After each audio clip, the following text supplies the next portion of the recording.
दोस्तों, हम सभी के पास अच्छे दोस्त तो जरूर होते हैं जो मुसीबत के वक्त हमारा साथ देते हैं। कहीं लड़ाई हो जाए तो हम सबकी अपनी अपनी फौज बाहर निकल आती है। ठीक वैसा ही इंडिया का भी एक दोस्त है जो उसके लिए कुछ भी कर सकता है। जी हाँ दोस्तों, ये बात है 1971 के युद्ध की, जब पृथ्वी पर मौजूद सभी ताकतवर देशों से भारत अकेले ही भिड़ जाने के लिए खड़ा था। तब केवल रशिया ही था जो भारत के लिए उन सभी देशों से लड़ गया था। तो चलिए दोस्तों, जानते हैं इस युद्ध की पूरी कहानी जो विश्व के इतिहास में दोस्ती की मिसाल बन गई है।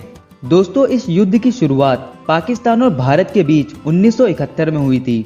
उस वक्त बांग्लादेश पाकिस्तान का हिस्सा हुआ करता था, जिसे ईस्ट पाकिस्तान के नाम से जाना जाता था। लेकिन पाकिस्तान की सरकार ईस्ट पाकिस्तान यानी बांग्लादेश की जनता को बिल्कुल भी महत्व नहीं देती थी। ईस्ट पाकिस्तान में रहने वाले लोग बांग्ला बोला करते थे, जबकि वेस्ट पाकिस्तान को उनकी भाषा से कोई मतलब ही नहीं था, जिस वजह से पाकिस्तान की सरकार में केवल वेस्ट पाकिस्तान का ही बोलबाला रहता था, जिस वजह से ईस्ट पाकिस्तान को जरूरी विकास नहीं मिल पाता था।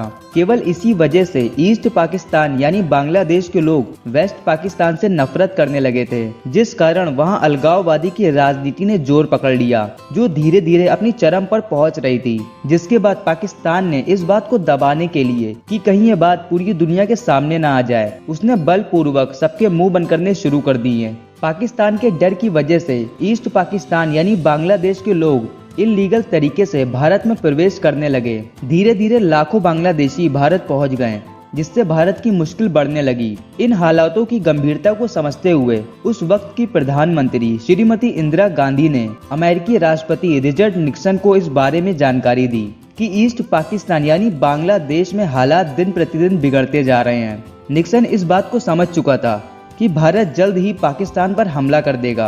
दरअसल उस वक्त अमेरिका पाकिस्तान से सेंट्रो संधि के तहत जुड़ा हुआ था और अमेरिका को डर था कि अगर युद्ध हुआ तो भारत आसानी से पाकिस्तान को हरा देगा, जिससे भारत का सहयोग पाकर एशिया में सोवियत संघ का विस्तार और बढ़ जाएगा।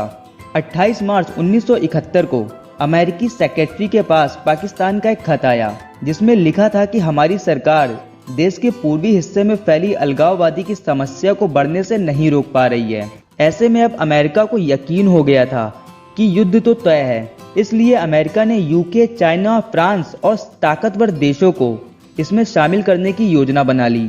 इसके लिए अमेरिका ने पाकिस्तान के जरिए ही यूके, चीन और बाकी देशों को संदेश पहुंचाया और दूसरी ओर भारत को अपने ऊपर आने वाली विनाशकारी समस्या का अंदाजा भी नहीं था। इससे बेखबर प्रधानमंत्री इंदिरा गांधी ईस्ट पाकिस्तान यानी बांग्लादेश की स्थिति को सुधारने की आस लेकर अमेरिकी राष्ट्रपति निक्सन के पास पहुंची। उन्होंने निक्सन को बंगालियों के हालातों के बारे में बताया, लेकिन निक्सन ने उन्हें किसी भी तरह की मदद देने से इनकार कर दिया, क्योंकि अमेरिका भी नहीं चाहता था कि भारत पाकिस्तान से जीते। ऐसे में भारत के पास युद्ध ही एकमात्र रास्ता बचा था।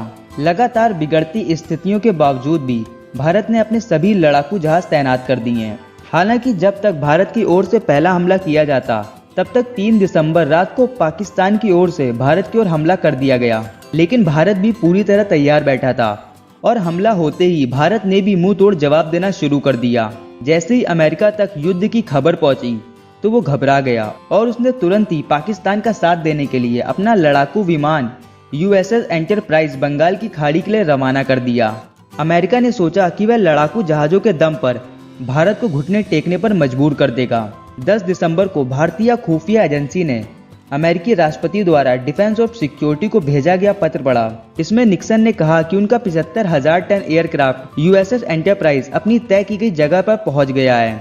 खबर मिलते ही भारतीय नौसेना ने भी जवाब में अपने लड़ाकू जहाज विक्रांत को मैदान में उतार दिया। अब अमेरिका के लड़ाकू विमान के खिलाफ भारत का विक्रांत उनके लिए एक उम्मीद की किरण की तरह था। इसी बीच सोवियत खुफिया एजेंसी से एक और खबर आई कि ब्रिटिश लड़ाकू विमान ईगल भारतीय महाद्वीप की ओर बढ़ रहा है। इसी के साथ ये भी पता चला कि अमेरिका, यूके और चीन ही नहीं बल्कि कई और देशों के जहाज भी भारत की ओर बढ़ रहे हैं, सऊदी अरब, स्वीडन और इटली। हालांकि इसके बाद भी भारत घबराया नहीं और प्रधानमंत्री इंदिरा गांधी ने सख्त रवैया अपनाते हुए दुश्मन का सामना करने का फैसला किया। इस दौरान इंदिरा गांधी ने इंडो सोवियत संधि के तहत रूस से मदद मांगी और भारत के केवल बोलने की ही देरी थी कि रूस बिना किसी झिझक के अकेले ही आधी दुनिया से भिड़ने इस युद्ध में कूद पड़ा।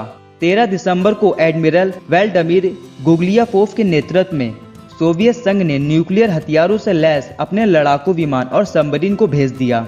उस वक्त रशिया के पास इतने लड़ाकू जहाज नहीं थे जिससे वे सभी देशों को रोक पाए, इसलिए उसने अपनी पूरी ताकत लगा दी। उसने अपने लड़ाकू विमान, डिस्ट्रॉयर शिप और न्यूक्लियर सबमरीन को इंडियन ओशियन में उतार दिया। इतने सारे लड़ाकू विमानों को देखकर यूके की हालत इतनी खराब हो गई कि उसने अपना रास्ता ही बदल लिया। फिर बारी थी अमेरिका की, जो लगातार भारत की ओर बढ़ता जा रहा था। रूस ने अमेरिका को रोकने के लिए अपनी मिसाइल अमेरिकन शिप की ओर कर दी। रूस की मिसाइल की रेंज केवल 300 किलोमीटर तक ही थी। इसी वजह से रशिया ने अपने शिप को अमेरिका के शिप के पास लाकर खड़ा कर दिया और सबमरीन को पानी के अंदर से बाहर निकालना शुरू कर दिया, ताकि अमेरिका रशियन सबमरीन को देखकर ये समझ जाए कि भारत पर हमला करने का क्या नतीजा हो सकता है।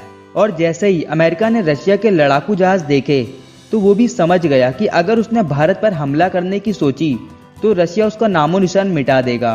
साथ ही रूस ने अमेरिका को सीधे सीधे चेतावनी दे दी कि अगर उसने भारत की ओर एक और कदम बढ़ाया तो वो परिणाम भुगतने के लिए तैयार हो जाए, जिस वजह से फाइनली अमेरिका को वॉर से पीछे हटना पड़ा, क्योंकि यूएसए समझ गया था कि इससे मामला हद से आगे बढ़ जाएगा।